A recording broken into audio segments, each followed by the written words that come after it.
ನಮಸ್ಕಾರ, welcome back to Sinchu vlogs. ಎಲ್ಲರೂ ಹೇಗಿದ್ದೀರಾ? ಎಲ್ಲರೂ ಚೆನ್ನಾಗಿದ್ದೀರಾ ಅಂತ ಅಂದ್ಕೊಂಡು ಇದು ವೆನ್ಸ್ಡೇ ಮಾರ್ನಿಂಗಿಂದ ವ್ಲಾಗ್ನ ಸ್ಟಾರ್ಟ್ ಮಾಡ್ತಾ ಇದ್ದೀನಿ.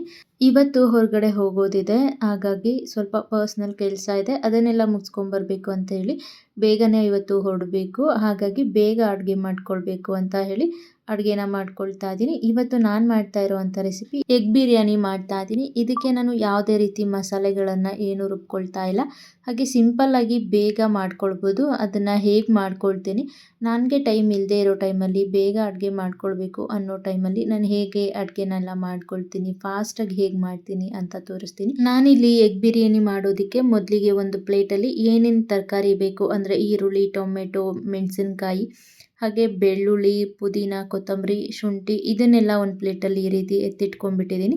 ಎತ್ತಿಟ್ಕೊಂಡು ಅಕ್ಕಿ ಕೂಡ ನೆನೆಸಿಟ್ಟಿದ್ದೀನಿ. ಹಾಗೆ ಒಂದು ಸೈಡಲ್ಲಿ ಮೊಟ್ಟೆ ಬೇಯಕ್ಕಿಟ್ಟಿದ್ದೀನಿ.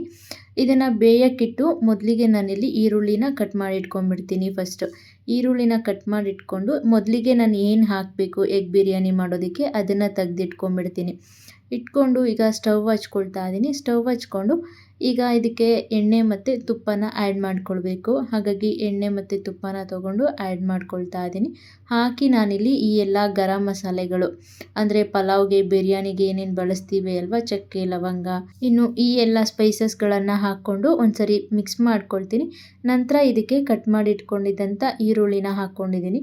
ಈರುಳ್ಳಿನ ಹಾಕಿ ಇದನ್ನು ಒಂದ್ಸರಿ ಚೆನ್ನಾಗಿ ಬಾಡಿಸ್ಕೊಳ್ತೀನಿ. ಯಾವುದೇ ಕಾರಣಕ್ಕೂ ಗ್ಯಾಸ್ ಹೈ ಫ್ಲೇಮಲ್ಲಿ ಇಟ್ಕೊಂಡು ಅಡುಗೆ ಮಾಡ್ಕೊಳ್ಳಲ್ಲ. ಗ್ಯಾಸ್ ಯಾವಾಗಲೂ ಮೀಡಿಯಮ್ ಫ್ಲೇಮಲ್ಲಿ ಅಥವಾ ಲೋ ಫ್ಲೇಮಲ್ಲೇ ಇರುತ್ತೆ. ಈಗ ನಾನು ಈರುಳ್ಳಿ ಹಾಕಿದ್ದೀನಿ. ಈರುಳ್ಳಿ ಸ್ವಲ್ಪ ಸಾಫ್ಟಾಗಿ ಚೆನ್ನಾಗಿ ಅದು ಗೋಲ್ಡನ್ ಬ್ರೌನ್ ಬರೋ ತನಕ ಅದು ಫ್ರೈ ಆಗಬೇಕು. ಈರುಳ್ಳಿ ಫ್ರೈ ಆಗೋಷ್ಟರಲ್ಲಿ ನಾನಿಲ್ಲಿ ಹೆಸರು ಮೆಣಸಿನ್ಕಾಯಿನ ಕಟ್ ಮಾಡಿ ಇಟ್ಕೊಳ್ತಾ ಇದ್ದೀನಿ.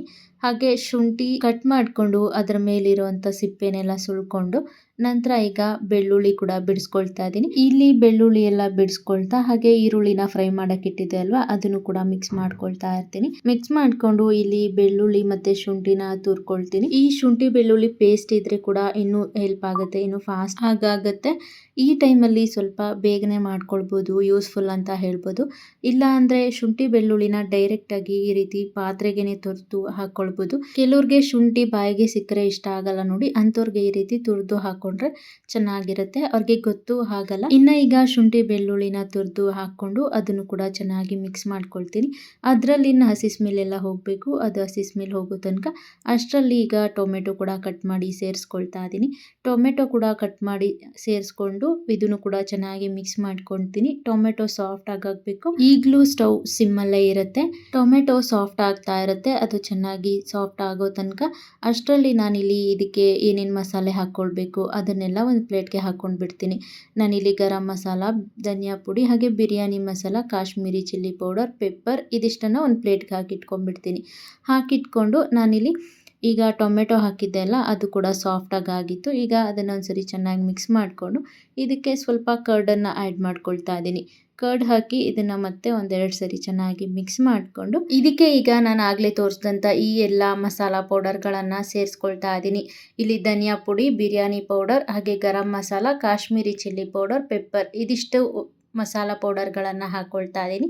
ಹಾಕಿ ಇದನ್ನೆಲ್ಲ ಚೆನ್ನಾಗಿ ಮಿಕ್ಸ್ ಮಾಡ್ಕೊಳ್ತೀನಿ, ಚೆನ್ನಾಗಿ ಬಾಡಿಸ್ಕೊಂಡು ನಂತರ ನಾನೀಗ ಇದಕ್ಕೆ ರುಚಿಗೆ ತಕ್ಕಷ್ಟು ಉಪ್ಪನ್ನು ಸೇರಿಸ್ಕೊಳ್ತೀನಿ. ಉಪ್ಪು ಹಾಕಿ ಮತ್ತು ಇದನ್ನು ಚೆನ್ನಾಗಿ ಮಿಕ್ಸ್ ಮಾಡಿಕೊಂಡು ಅಕ್ಕಿಯ 2ರಷ್ಟು ನೀರನ್ನು ಹಾಕ್ಕೊಳ್ತಾ ಇದ್ದೀನಿ. ನಾನಿಲ್ಲಿ 2 ಗ್ಲಾಸ್ ನೀರನ್ನು ಹಾಕ್ಕೊಳ್ತಾ ಇದ್ದೀನಿ. 2 ಗ್ಲಾಸ್ ನೀರನ್ನು ಹಾಕಿ ಮತ್ತು ಇದನ್ನು ಚೆನ್ನಾಗಿ ಮಿಕ್ಸ್ ಮಾಡ್ಕೊಳ್ತೀನಿ. ಈಗ ಬಿಸಿನೀರು ಕೂಡ ಇಟ್ಕೊಂಡು ಹಾಕ್ಕೊಳ್ಬೋದು, ಅದು ಇನ್ನೂ ಬೇಗ ಆಗುತ್ತೆ ಮತ್ತು ಚೆನ್ನಾಗೂ ಕೂಡ ಆಗುತ್ತೆ ರೈಸ್ ಸಾಫ್ಟಾಗಿ. ಈಗ ನೀರನ್ನು ಹಾಕಿ ಚೆನ್ನಾಗಿ ಮಿಕ್ಸ್ ಮಾಡಿ ಇಟ್ಕೊಂಡಿದ್ದೀನಿ. ಅದು ನೀರೆಲ್ಲ ಪೂರ್ತಿ ಚೆನ್ನಾಗಿ ಕುದಿ ಬರಬೇಕು ನೋಡಿ. ಆ ಕುದಿ ಬರೋ ಅಷ್ಟರಲ್ಲಿ ನಾನಿಲ್ಲಿ ಕೊತ್ತಂಬರಿ ಪುದೀನನ ಬಿಡಿಸ್ಕೊಂಡು ತೊಳೆದು ಕಟ್ ಮಾಡಿ ಅದಕ್ಕೆ ಸೇರಿಸ್ಕೊಳ್ತಾ ಇದ್ದೀನಿ. ಇದನ್ನು ಸೇರಿಸ್ಕೊಂಡು ಈಗ ಮೊಟ್ಟೆ ಕೂಡ ಆಗಲೇ ಬೇಯಕ್ಕಿಟ್ಟಿದೆ ಅಂತ ಹೇಳಿದೆ ಅಲ್ವಾ, ಮೊಟ್ಟೆ ಕೂಡ ಬೆಂದಿದೆ. ಈಗ ಮೊಟ್ಟೆ ಕೂಡ ಬಿಡಿಸ್ಕೊಳ್ತಾ ಇದ್ದೀನಿ. ಹೀಗೆ ಅಡುಗೆ ಮಾಡ್ಕೊಳ್ತಾ ಒಂದೊಂದೇ ಐಟಮ್ನ ಕಟ್ ಮಾಡಿ ಸೇರಿಸ್ಕೊಳ್ಳೋದು ಅಷ್ಟೇ. ಹೀಗೆ ಮಾಡೋದ್ರಿಂದ ಬೇಗ ಆಗುತ್ತೆ, ಅಥವಾ ಟೈಮ್ ಇಲ್ಲದೆ ಇರೋ ಟೈಮಲ್ಲಿ ಈ ರೀತಿ ಮಾಡಿಕೊಂಡ್ರೆ ತುಂಬಾ ಬೇಗ ಅಡುಗೆ ಮಾಡ್ಕೊಳ್ಬೋದು. ಹಾಗಾಗಿ ನಾನು ಈ ರೀತಿ ಮಾಡ್ಕೊಳ್ತೀನಿ. ಇನ್ನು ಮೊಟ್ಟೆ ಎಲ್ಲ ಬಿಡಿಸ್ಕೊಂಡ ನಂತರ ನಾನು ಇದಕ್ಕೆ ಸ್ವಲ್ಪ ನೀರನ್ನು ಹಾಕಿ ವಾಶ್ ಮಾಡ್ಕೊಳ್ತೀನಿ ಯಾವಾಗ್ಲೂ. ಅದೇ ರೀತಿ ಇವಾಗಲೂ ಕೂಡ ವಾಶ್ ಮಾಡಿಕೊಂಡೆ. ಇನ್ನು ಅಕ್ಕಿನ ಕೂಡ ನೆನೆಸಿಟ್ಟಿದ್ದೆ ಅಂತ ಹೇಳಿದ್ವಿ ಅಲ್ವಾ, ಆ ಅಕ್ಕಿ ನೀರೆಲ್ಲ ಬಸಿದು ಈಗ ತೊಳೆದಿಟ್ಕೊಂಡಿದ್ದಂಥ ಅಕ್ಕಿನ ಈಗ ಸೇರಿಸ್ಕೊಳ್ತಾ ಇದ್ದೀನಿ ನೋಡಿ. ಈಗ ಇದು ಚೆನ್ನಾಗಿ ಕುದಿ ಬರ್ತಾ ಇದೆ ನೋಡಿ, ಈ ಟೈಮಲ್ಲಿ ಅಕ್ಕಿನ ಸೇರಿಸ್ಕೊಳ್ತೀನಿ. ಈಗ ಇದಕ್ಕೆ ಅಕ್ಕಿನ ಸೇರಿಸ್ಕೊಂಡು ಇದನ್ನು ಚೆನ್ನಾಗಿ ಮಿಕ್ಸ್ ಮಾಡ್ಕೊಳ್ಬೇಕು. ಮಿಕ್ಸ್ ಮಾಡಿಕೊಂಡು ಈಗ ಬೇಕಿದ್ರೆ ನೀವು ಉಪ್ಪು ಖಾರ ಚೆಕ್ ಮಾಡಿ ಆ್ಯಡ್ ಮಾಡ್ಕೊಳ್ಳೋ ಹಾಗಿದ್ರೆ ಆ್ಯಡ್ ಮಾಡ್ಕೊಳ್ಬೋದು. ನಾನು ಇದಕ್ಕೆ ಆಗ್ಲೇ ಉಪ್ಪು ಹಾಕ್ಕೊಂಡಿದ್ದೀನಿ, ಹಾಗೆ ಖಾರ ಕೂಡ ಕರೆಕ್ಟಾಗೇ ಇದೆ. ಈಗ ನಾನು ಮೊಟ್ಟೆ ಬಿಡಿಸಿ ತೊಳೆದಿಟ್ಕೊಂಡಿದ್ದೆ ಅಲ್ಲ, ಇದನ್ನು ನಿಧಾನವಾಗಿ ಒಂದೊಂದೇ ಮೊಟ್ಟೆನ ಈ ರೀತಿ ನಿಧಾನಕ್ಕೆ ಇಟ್ಕೋಬೇಕು, ಈ ರೀತಿ ಕುಕ್ಕರಲ್ಲಿ. ನಂತರ ಇದಕ್ಕೆ ಕುಕ್ಕರ್ ಲಿಡ್ನ ಕ್ಲೋಸ್ ಮಾಡಿ 1 ಅಥವಾ 2 ವಿಷಲ್ನ ಕೂಗಿಸ್ಕೊಳ್ಬೇಕು. ನಾನಿಲ್ಲಿ ಅಕ್ಕಿನ ಒಂದು 15 ನಿಮಿಷ ನೆನೆಸಿರ್ತೀನಿ ಯಾವಾಗಲೂ ಮ್ಯಾಕ್ಸಿಮಮ್ ಅಂದರು, ಹಾಗಾಗಿ ನಾನು 1 ವಿಷಲ್ನ ಕೂಗಿಸ್ಕೊಳ್ತೀನಿ, ಸಾಕಾಗುತ್ತೆ. ಈಗ ಈ ಬಿರಿಯಾನಿ ಎಲ್ಲ ರೆಡಿಯಾಗಿ ಏರ್ ಕೂಲ್ ಆಗೋಷ್ಟರಲ್ಲಿ ನಾನು ಕಿಚನ್ ಎಲ್ಲ ಕ್ಲೀನ್ ಮಾಡ್ಕೊಳ್ತೀನಿ. ಈ ಥರ ಅಡುಗೆ ಮಾಡ್ಕೊಳ್ಳೋದ್ರಿಂದ ನಮಗೆ ಟೈಮ್ ಸೇವ್ ಆಗುತ್ತೆ, ಹಾಗೆ ಬೇಗ ಕೂಡ ಆಗುತ್ತೆ. ಟೈಮ್ ಅರ್ಜೆಂಟ್ ಇರೋ ಅನ್ನೋ ಟೈಮಲ್ಲಿ ಹೊರಗಡೆ ಹೋಗಬೇಕು ಅಥವಾ ಬೇರೆ ಕೆಲಸ ಇದೆ, ಟೈಮ್ ಆಗಿಬಿಟ್ಟಿದೆ ಅನ್ನೋ ಒಂದು ಟೈಮಲ್ಲಿ ಈ ರೀತಿ ಮಾಡ್ಕೊಳ್ಬೋದು. ಇಲ್ಲ ಟೈಮ್ ಇದೆ ಅನ್ನೋವಾಗ ಯಾವಾಗಲೂ ನಾನು ಎಲ್ಲ ತರಕಾರಿಗಳನ್ನು ಹೆಚ್ಚಿಟ್ಕೊಂಡು ಆಮೇಲೆ ಏನೇನು ಬೇಕು ಅಡುಗೆ ಮಾಡೋದಕ್ಕೆ, ಏನೇನು ಮಾಡ್ತಾ ಇದ್ದೀನಿ ಅಂತ ಹೇಳಿ ಪ್ಲ್ಯಾನ್ ಮಾಡಿಕೊಂಡು ಎಲ್ಲ ತೆಗೆದು ಇಟ್ಕೊಂಡು ನೀಟಾಗಿ ಜೋಡಿಸ್ಕೊಂಡು ಅಡುಗೆನ ಸ್ಟಾರ್ಟ್ ಮಾಡ್ಕೊಳ್ತೀನಿ. ಬಟ್ ಈಗ ಆ ರೀತಿ ಮಾಡಲಿಲ್ಲ, ಎಲ್ಲನೂ ಒಂದೊಂದೇ ತೊಗೊಂಡು ಆವಾಗಲೇ ಕಟ್ ಮಾಡಿಕೊಂಡು ಆವಾಗಲೇ ಸೇರಿಸ್ಕೊಂಡು ಆವಾಗಲೇ ಅಡುಗೆ ಮಾಡ್ಕೊಳ್ತೀನಿ. ಆದರೆ ಗ್ಯಾಸ್ನ ಮಾತ್ರ ಸಿಮ್ಮಲ್ಲಿ ಇಟ್ಟಿರ್ತೀನಿ. ಆ ರೀತಿ ಮಾಡ್ಕೊಳ್ಳೋದ್ರಿಂದ ಬೇಗನೆ ಆಗುತ್ತೆ ಅಂತ ಹೇಳ್ಬೋದು. ಇನ್ನು ಈಗ ಕಿಚನ್ ಎಲ್ಲ ಕ್ಲೀನ್ ಮಾಡಿಕೊಂಡು ಹಾಗೆ ಸ್ವಲ್ಪ ಪಾತ್ರೆ ಎಲ್ಲ ತೊಳೆಯೋದಿತ್ತು, ಅದನ್ನು ಕೂಡ ವಾಶ್ ಮಾಡಿ ತೊಳೆದು ಜೋಡಿಸಿ ಎತ್ತಿಟ್ಕೊಂಡಿದ್ದೀನಿ. ಈ ರೀತಿನೇ ಯಾವಾಗಲೂ ಅಡುಗೆ ಮಾಡ್ಕೊಳ್ತಾ ಅಥವಾ ಅಡುಗೆ ಆದ ನಂತರ ಆಗಿಂದಾಗಲೇ ಪಾತ್ರೆ ಎಲ್ಲ ತೊಳೆದಿಟ್ಕೊಂಡ್ಬಿಡ್ತೀನಿ. ಹಾಗೆ ಕಿಚನ್ ಎಲ್ಲ ಕ್ಲೀನ್ ಮಾಡ್ಕೊಂಡ್ಬಿಟ್ರೆ ಇನ್ನು ಸ್ವಲ್ಪ ಎಲ್ಲ ಕ್ಲೀನ್ ಆಯಿತು ಅಂತ ಹೇಳಿ ಸ್ವಲ್ಪ ಸಮಾಧಾನ ಆಗುತ್ತೆ. ಹಾಗಾಗಿ ಅವಾಗಲೇ ಮಾಡ್ಕೊಂಡು ಬಿಡ್ತೀನಿ. ಇನ್ನು ನೈಟ್ದು ಮುದ್ದೆ ಉಳಿದಿತ್ತು, ಅದನ್ನು ಸ್ವಲ್ಪ ಈ ರೀತಿ ಮಿಕ್ಸಿಗೆ ಹಾಕಿ ರುಬ್ಕೊಂಡು ಇದಕ್ಕೆ ಸ್ವಲ್ಪ ಮೊಸರನ್ನು ಆ್ಯಡ್ ಮಾಡಿಕೊಂಡು ಇದಕ್ಕೆ ರುಚಿಗೆ ತಕ್ಕಷ್ಟು ಉಪ್ಪು, ಹಾಗೆ ಇದಕ್ಕೆ ಹಸಿರು ಮೆಣಸಿನ್ಕಾಯಿ, 1 ಹಸಿರು ಮೆಣಸಿನ್ಕಾಯಿನ ಕಟ್ ಮಾಡಿ ಹಾಕ್ಕೊಳ್ತಾ ಇದ್ದೀನಿ. ಹಾಗೆ ಇದಕ್ಕೆ ಬೇಕಾಗಿರುವಷ್ಟು ನೀರನ್ನು ಹಾಕ್ಕೊಂಡಿದ್ದೀನಿ, ಹಾಗೆ 1 ಗ್ಲಾಸ್ ನೀರನ್ನು ಹಾಕ್ಕೊಂಡಿದ್ದೀನಿ ನಾನಿಲ್ಲಿ. ಹಾಕಿ ಈರುಳ್ಳಿನ ಕಟ್ ಮಾಡಿ ಇಟ್ಕೊಂಡಿದ್ದೀನಿ. ಇದನ್ನು ಚೆನ್ನಾಗಿ ಈ ರೀತಿ ಮಿಕ್ಸ್ ಮಾಡಿಕೊಂಡು, ಇದು ನೋಡಿ ನಾನಿಲ್ಲಿ ಮಿಕ್ಸ್ ಮಾಡ್ಕೊಳ್ತಾ ಇದ್ದೀನಿ ಅಲ್ವಾ, ಈ ರೀತಿ ಚೆನ್ನಾಗಿ ಮಿಕ್ಸ್ ಮಾಡ್ಕೊಳ್ಬೇಕು. ಮಿಕ್ಸ್ ಮಾಡಿ ಇದನ್ನು ಒಂದು 5 ನಿಮಿಷ ಹೀಗೆ ಸೈಡಲ್ಲಿ ಇಡ್ತೀನಿ.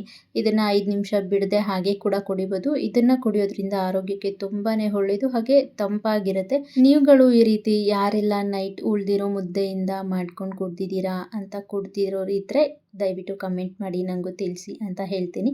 ಹಾಗೆ ಇದಕ್ಕೆ ಈರುಳ್ಳಿ ಕಟ್ ಮಾಡಿ ಇಟ್ಕೊಂಡಿದ್ದೆ ಅಲ್ವಾ, ಇದನ್ನು ಕುಡಿಯೋ ಟೈಮಲ್ಲಿ ಈರುಳ್ಳಿನ ಹಾಕ್ಕೊಂಡು ಕುಡಿತೀನಿ, ತುಂಬಾ ಚೆನ್ನಾಗಿರುತ್ತೆ.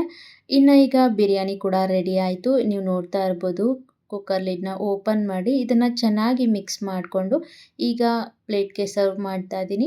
ಇಷ್ಟು ಮಾಡಿದ್ರೆ ಆಯಿತು, ಬಿರಿಯಾನಿ ರೆಡಿನೇ ಆಗೋಗುತ್ತೆ. ತುಂಬ ಕ್ವಿಕ್ಕಾಗಿ ಬೇಗ ತುಂಬ ರುಚಿಯಾಗಿ ಮಾಡ್ಕೊಳ್ಬೋದು. ತುಂಬಾ ರುಚಿಯಾಗಿ ಬಂದಿತ್ತು ಈ ಬಿರಿಯಾನಿ.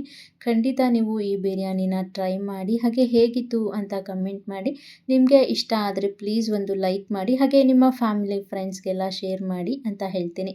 ಇನ್ನು ಇವತ್ತು ಮಧ್ಯಾಹ್ನ ಹೊರಗಡೆ ಹೊರಡಬೇಕು ಅಂತ ಹೇಳಿದೆ ಅಲ್ವಾ, ಇನ್ನು ಹೋಗಿದ್ದ ಕೆಲಸನೂ ಮುಗಿಸ್ಕೊಂಡು ಇವತ್ತಿನ ಊಟ ಮಧ್ಯಾಹ್ನ ಹೊರಗಡೆ ಊಟ ಮಾಡಿದ್ದು. ಇನ್ನು ಅಲ್ಲಿಂದ ಬರೋಷ್ಟರಲ್ಲಿ 5-5:30 ಆಗಿತ್ತು. ಅಲ್ಲಿಂದ ಬರ್ತಾ ಹಾಗೆ ಕೆಫೆಗೆ ಹೋಗಿ ಸ್ವಲ್ಪ ಹೊತ್ತು ಟೈಮ್ ಸ್ಪೆಂಡ್ ಮಾಡಿಕೊಂಡು ಸ್ನ್ಯಾಕ್ಸ್ ತಿಂದು ಹಾಗೆ ಟೀ ಕಾಫಿ ಕುಡಿದು, ಮತ್ತೆ ನಮಗೆ ಫೆದರ್ ಬೇಕಾಗಿತ್ತು. ಕೋಳಿದು ಫೆದರ್ ಇರುತ್ತೆ ಅಲ್ವಾ, ಅದು ಮಲ್ಟಿ ಕಲರ್ಸ್ ಹಾಗೆ ಡಿಫ್ರೆಂಟ್ ಕಲರ್ಸ್, ಅದನ್ನು ಹುಡುಕ್ತಾ ಇದ್ವಿ. ಅದನ್ನು ಆನ್ಲೈನಲ್ಲೆಲ್ಲ ಸರ್ಚ್ ಮಾಡಿದ್ವಿ, ಅದು ಬೇಕಾಗಿತ್ತು ಅಂತ ಹೇಳಿ, ಅದು ಸ್ವಲ್ಪ ಲೇಟ್ ಬರುತ್ತೆ ಅಂತ ಹೇಳಿ ಹೀಗೆ ಇಲ್ಲಿ ಒಂದು ಇಟ್ಸಿ ಬಿಟ್ಸಿ ಅನ್ನೋ ಒಂದು ಸ್ಟೋರ್ ಇತ್ತು, ಅಲ್ಲಿಗೆ ಬಂದಿದ್ವಿ. ಇಲ್ಲಿ ಈ ಸ್ಟೋರಲ್ಲಿ ನಾವು ಹೋಗಿದ್ವಿ ಅಲ್ವಾ, ಇಲ್ಲಿ ಒಂಥರ ನೋಡ್ತಾ ಇದ್ರೆ ಎಲ್ಲನೂ ಚೆನ್ನಾಗಿದೆ, ಎಲ್ಲನೂ ತಗೋಬೇಕು ಅಂತ ಅನಿಸುತ್ತೆ. ತುಂಬಾ ಸೂಪರಾಗಿ ಹ್ಯಾಂಡ್ಮೇಡ್ ಕ್ರಾಫ್ಟ್ಸ್ಗಳಿತ್ತು, ಹಾಗೆ ತುಂಬ ಗಿಫ್ಟ್ಗಳಿತ್ತು. ಈ ರೀತಿ ಮೇಕಪ್ ಬ್ರಷಸ್ ಅಂತೆ ಏನೇನೋ ಡಿಫ್ರೆಂಟ್ ಐಟಮ್ಸು ಎಲ್ಲ ಇದು ವುಡ್ಡಿಂದ ಮಾಡಿರೋದು ಮತ್ತು ಹ್ಯಾಂಡ್ಮೇಡು ತುಂಬಾ ಚೆನ್ನಾಗಿತ್ತು. ಯೂನಿಕ್ ಕಲೆಕ್ಷನ್ಸ್ ಇತ್ತು, ತುಂಬಾ ಡಿಫ್ರೆಂಟಾಗಿ ಸೂಪರಾಗಿತ್ತು. ನೋಡಿ, ನಾವು ಈ ರೀತಿ ಫೆದರ್ಗಳನ್ನು ಹುಡುಕ್ತಾ ಇದ್ದಿತ್ತು, ಬಟ್ ಇದು ತುಂಬಾ ಚಿಕ್ಕದಾಯಿತು. ಅಂದರೆ ಇದ್ರ ಸೈಜ್ ಕೂಡ ಚಿಕ್ಕದಾಯಿತು, ಹಾಗೆ ಇದ್ರ ಕ್ವಾಂಟಿಟಿ ಕೂಡ ತುಂಬಾ ಚಿಕ್ಕದಾಯಿತು. ಹಾಗಾಗಿ ನಾವು ಸರಿ ಆಯಿತು, ಆನ್ಲೈನಲ್ಲೇ ಆರ್ಡರ್ ಮಾಡೋಣ ಅಂತ ಹೇಳಿ ಅಲ್ಲೇ ಸ್ವಲ್ಪ ಹೊತ್ತು ಎಲ್ಲನೂ ಸುತ್ತಾಡಿ ಈ ರೀತಿ ಏನೇನಿದೆ ಅಂತೆಲ್ಲ ನೋಡಿಕೊಂಡು ವಿಡಿಯೋ ಮಾಡಿಕೊಂಡು ಬಂದ್ವಿ. ಇಲ್ಲಿ ನೋಡ್ತಾ ಇರ್ಬೋದು, ಇದು ಯಾವುದೋ ಹ್ಯಾಂಡ್ಮೇಡ್ ಫ್ಲವರ್ ಎಲ್ಲ ಮಾಡಿದ್ದಾರೆ, ತುಂಬಾ ಚೆನ್ನಾಗಿತ್ತು. ಯಾರಿಗಾದ್ರೂ ಗಿಫ್ಟ್ ಕೊಡೋದಿದ್ದರೆ ಅಥವಾ ಏನಾದರೂ ಪ್ರಾಜೆಕ್ಟ್ಗಳಿದ್ದರೆ ಏನೇನು ಬೇಕು ಟೈಲರಿಂಗ್ಗೆ ಏನೇನು ಬೇಕು ಮಟೀರಿಯಲ್ಸ್ ಅದೆಲ್ಲ ಕೂಡ ಇಲ್ಲಿ ಸಿಗುತ್ತೆ. ತುಂಬಾ ಚೆನ್ನಾಗಿತ್ತು. ಹೋಮ್ ಡೆಕೋರ್ಗೆ ಅಥವಾ ರೂಮ್ ಡೆಕೋರ್ಗೆ ಏನಾದರೂ ಫಂಕ್ಷನ್ಸ್ ಆದರೆ ಇದಕ್ಕೆಲ್ಲ ಏನೇನು ಬೇಕು ಅದೆಲ್ಲ ಸಿಗುತ್ತೆ. ಮತ್ತು ಇದನ್ನು ನೋಡ್ತಾ ಇರ್ಬೋದು ನೀವು. ಇದನ್ನೆಲ್ಲ ಕೆಲವರು ಜಾತ್ರೆಯಲ್ಲಿ ನೋಡಿರ್ಬೋದು.